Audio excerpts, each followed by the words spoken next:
Hello and welcome to episode 28 of And No. I appreciate you taking a moment to listen to what I like to call God Nuggets, little bite sized pieces that hopefully bring you some comfort or insight or even an aha moment between you and God. I am in the midst of an incredibly busy season that includes a number of changes. June is one of my more busier months because of birthdays and gatherings, but this year is a little extra. My oldest is graduating high school, and with that has come a tidal wave of emotions. I am so excited for the next chapter, all the while mourning the closing of the current one. She's got great friends, had a great experience in school, has an idea of what the future might hold. And these are huge blessings. Like, I know this, but in the midst of all the graduation talk, I have also been reminiscing on my own grad. This it was a while ago, but still, I have been, and times have changed. I have never been a girly girl. I love and stole my brother's jeans all the time when I was in high school because, well, they fit me better. I stole their t shirts because they were comfier. My hair is 99.9% in a ponytail or a top knot. This half clip is a little bit unusual, so you're welcome. I hate heels, love runners.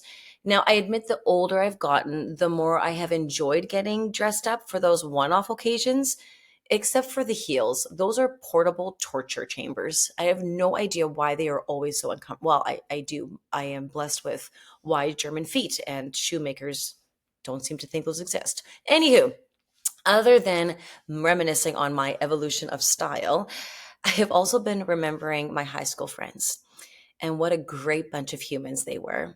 Now, some I haven't seen in a long while, others just yesterday, but I am grateful for each of them because they helped shape who I am today.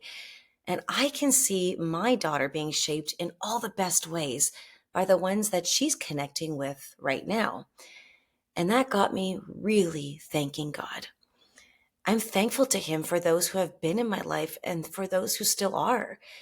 I'm thanking Him for the ones who are a part of my daughter's life story today, and also praying for the ones to come, because who we surround ourselves with matters a lot. In his letter to the Thessalonians, the Apostle Paul is telling this church to remain faithful to Jesus, even when it's really hard to do so. He's encouraging them to spend time with one another and to lean on each other. And Paul wrote these letters to them because he thought of them as friends. He wanted to connect with them, but also wanted to protect them. He was being a good friend. So, what's the criteria of being a good friend? What does the Bible say about that? Well, here's a bit from Proverbs 27. Do not boast about tomorrow, for you do not know what a day may bring. Let someone else praise you and not your own mouth, an outsider and not your own lips. Stone is heavy and sand is a burden, but a fool's provocation is heavier than both. Anger is cruel and fury overwhelming, but who can stand before jealousy? Better is open rebuke than hidden love. Wounds from a friend can be trusted, but an enemy multiplies kisses. Let's pull this apart just for a bit. King Solomon is telling us that a good friend should praise you, but don't do it to yourself. A fool is really going to annoy you and drag you down. Jealousy is the absolute worst, and tell the truth, even when it's uncomfortable. A friend might tell you something hard, but at least you can trust it. So here's my challenge to you. If you think about the people in your life right now, do you have those who can hold you close and speak truth? Or are they just yesers and have no wisdom to share with you? Do you have people in your life that encourage you to be bold, even when you're scared? Or do they want to keep you where you are because that's what's best for them?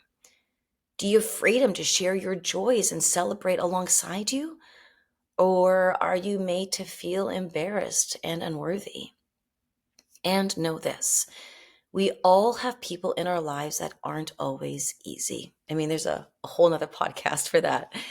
And I am by no means saying that you need to cut people off, but we are created to be a part of community. And authentic community happens when we have people in our corner who step up when we need them, step aside for us to have the opportunity to lead, and step in when we're falling. And if you are lacking in this area, pray. Pray for God to give you exceptional friends. Pray for God to make you an exceptional friend. And here's a fun fact. You are never too old to make a new friend.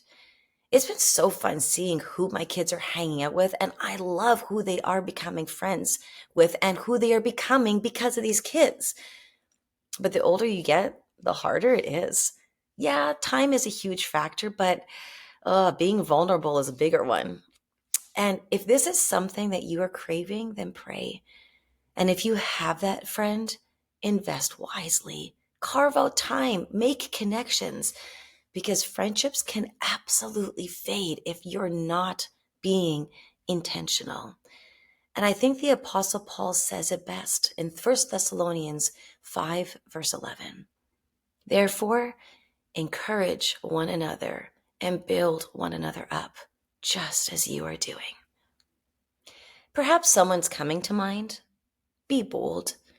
And maybe, just maybe, you'll be able to say to that person, you've got a friend in me. I hope today was a blessing to you, and I'll see you next week.